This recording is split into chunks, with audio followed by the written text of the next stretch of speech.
Kali ini kita akan bahas tentang dua buah sistem. Yang pertama sistem getaran arah vertikal, ini seperti di video sebelumnya. Kemudian yang kedua yang baru adalah yang sistem pendulum atau gerakan pendulum atau getaran pendulum yang bergoyang gini. Nah, kita mulai yang dari yang pertama, yaitu sistem getaran vertikal yang arah vertikal. Ini ada pegas belum dikenai beban, berarti belum ada pertambahan panjangnya. Kemudian ketika dikasih beban M, dia akan bertambah panjang sepanjang delta X. Nah, ini adalah kondisi diam, seimbang, dia belum bergerak. Nah, kita menghitung gerakannya atau simpangannya itu dari keseimbangan ini. Jadi keseimbangan ini, X nya itu adalah 0, ke bawah berarti nanti positif, ke atas berarti negatif, itu contohnya. Nah, kita buat diagram benda bebasnya ketika dalam kondisi seimbang. Nah, seimbang diam kita menggunakan hukum Newton pertama, sigma F sama dengan 0. Ini kayak diagram bodi bebasnya. Ini adalah mg, di atas adalah k delta x, adalah gaya pegas.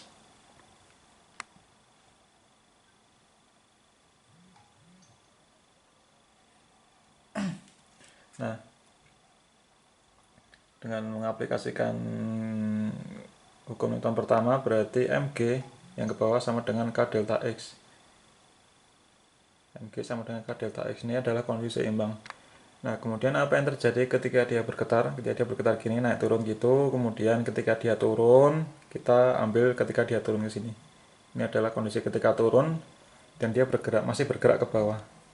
Nah, ketika dia satu kondisi ini dia masih bergerak ke bawah, dia mengalami perpanjangan atau mengalami simpangan sebesar X dipandang dari nolnya seimbang ini. Dia berjarak X simpangannya, kemudian karena dia bergerak ke bawah berarti dia inersianya, gaya inersianya adalah ke atas, yaitu M kalikan X double dot. Ini masih ada mg. Nah, kemudian gaya pegasnya jadi berapa? Gaya pegasnya itu menjadi K kalikan delta X, yang delta X nya adalah yang X ini ditambah dengan delta X ketika dia kondisi seimbang. Nah, sehingga gaya pegasnya adalah K kalikan delta X, ini ditambah dengan X, kemudian gaya inersianya adalah M kalikan X double dot, kemudian gaya beratnya adalah M kalikan G. Nah, ini adalah kondisi bergetar atau berosilasi. Kita sama, karena kita sudah menggambar gaya inersia, berarti kita menggunakan hukum Newton pertama, yaitu sigma F sama dengan 0. Nah, kalau kita lihat di sini ke bawah misalkan positif, berarti mg ke bawah positif dikurangi dengan M X double dot dikurangi K kalikan delta X plus X sama dengan 0. Nah, yang ini dalam kurung kita uraikan, mg dikurangi mx double dot dikurangi K delta X dikurangi K X sama dengan 0. Nah, ini dilihat dari yang ini, bahwa mg itu adalah sama dengan K kalikan delta X. Berarti ini mg itu sama dengan K kalikan delta X. Berarti kita bisa coret, sehingga menjadi M minus M X double dot dikurangi Kx sama dengan 0. Ini kita kalikan minus 1 bagi yang kiri maupun yang kanan, menjadi mx double dot tambah kx sama dengan 0. Nah, ini kita selesaikan dengan metode konvensional, yaitu dengan misalkan bahwa D itu adalah turunan terhadap T. Berarti mx double dot menjadi md kuadrat kalikan x tambah kx sama dengan 0. Nah, ini x nya kita keluarkan menjadi md kuadrat tambah k kalikan x sama dengan 0. Nah, X itu kan simpangannya ada bisa 0 bisa tidak 0, berarti yang harus 0 itu adalah yang ini, md kuadrat plus k. Md kuadrat plus k sama dengan 0, maka d kuadrat tambah k per m, ini supaya d kuadratnya itu koefisien 1, kita bagi dengan m, berarti menjadi d kuadrat plus k per m sama dengan 0. Sehingga d kuadrat sama dengan minus k kalikan minus k per m. Maka d sama dengan plus minus akar minus k per m. Nah, ini minus satunya kita keluarkan supaya nanti jadi imajiner. Nah, ini menjadi positif akar K per M. Maka D1 ada muncul D1 dan D2 adalah plus minus imajiner akar minus 1 kalikan AK per M. Nah, kita kalau lihat teorinya bahwa ketika kita ketemu D, berarti solusi simpangannya adalah XTA sin ini adalah D kalikan T plus P. Nah, D nya kita tinggal masukkan adalah akar K per M. Nah, ini adalah solusinya. Jadi solusi simpangannya ini gerakan simpangannya ini kita bisa formulasikan dengan persamaan ini, bahwa X fungsi dari waktu itu adalah amplitudo kalikan sin, ini adalah frekuensinya omeganya, akar K per M kalikan T plus B.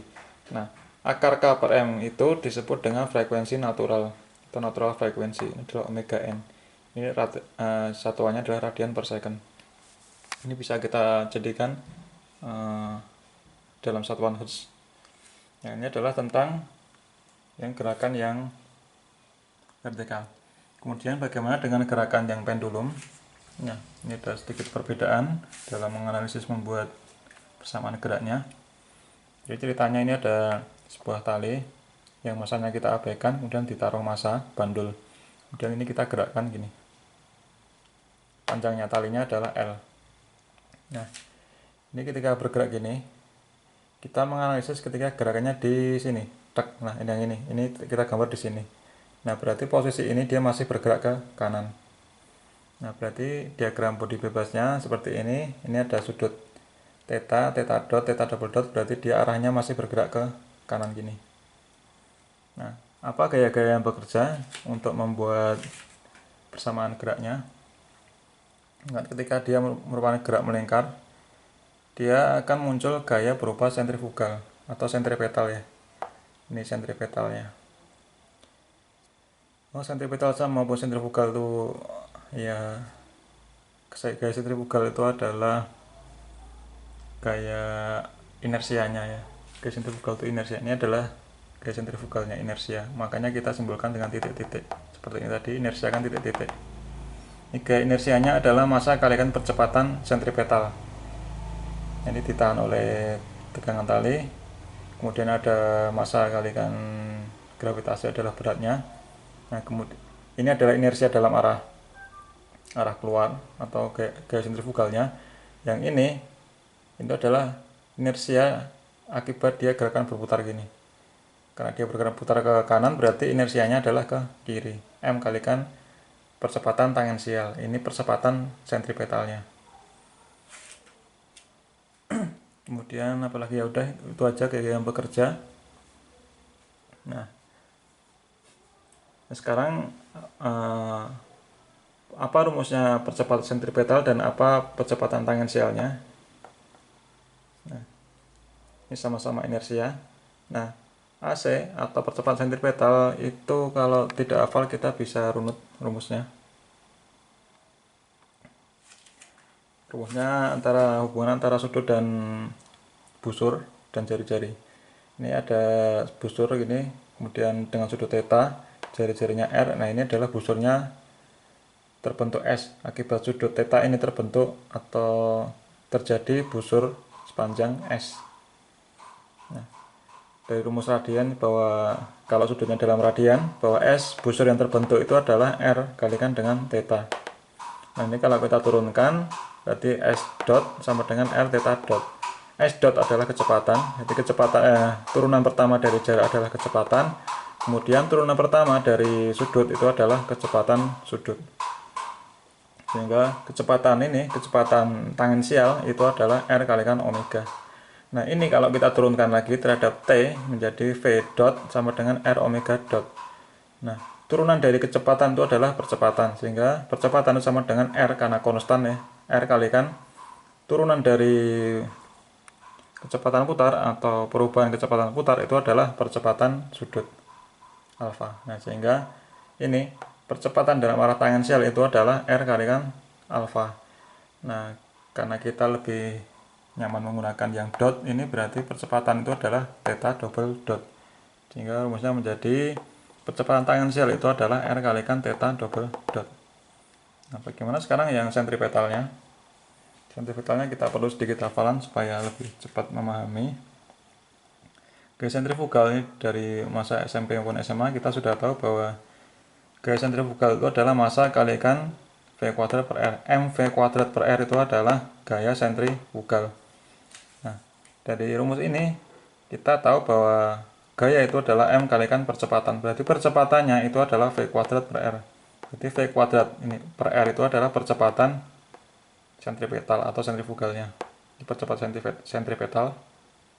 Nah, percepatan, kita lihat bahwa percepatan itu adalah R kalikan, ini percepatan sentripetal. Supaya kita dalam bentuk kecepatan sudut ya gini, V ini kita rubah menjadi kecepatan sudutnya, dimana V adalah R omega, berarti R kuadrat omega kuadrat dibagi dengan R nya kita coret, berarti percepatan sentripetal itu adalah omega kuadrat R. Nah kalau dalam theta dot ya berarti percepatan sentripetal itu adalah theta dot kuadrat dikalikan dengan R.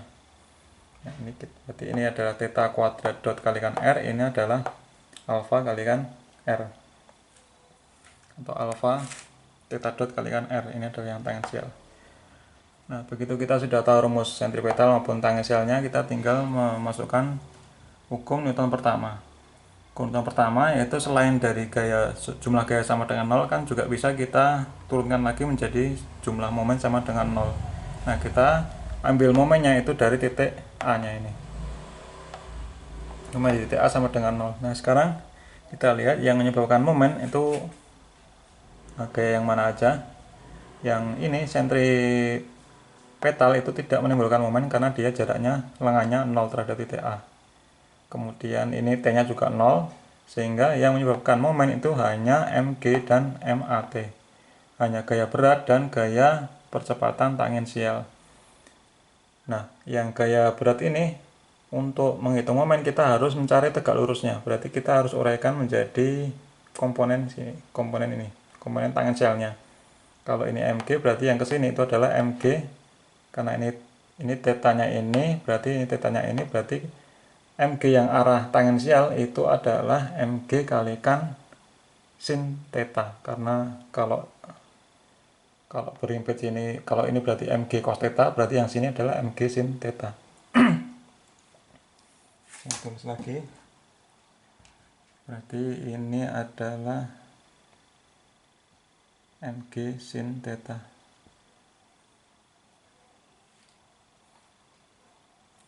Berarti gaya yang kita perhatikan adalah ini sudah tidak perlu, ini tidak perlu, T tidak perlu, ini tidak perlu. Jadi hanya tinggal dua, mat dan mg sin theta, dimana lengannya itu adalah L.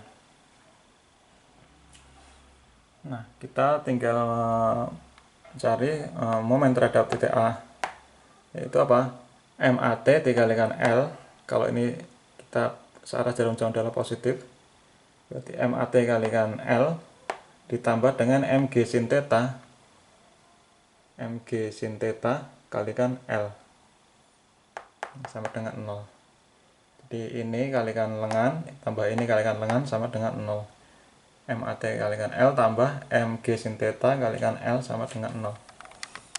Nah, AT kita ingat bahwa AT itu adalah R kalikan alfa, R nya lengannya adalah L, alfanya adalah theta double dot kalikan L. Ini kita rapikan mgl sin theta. Nah kita asumsikan bahwa tetanya itu sangat kecil, tetanya itu kecil sekali.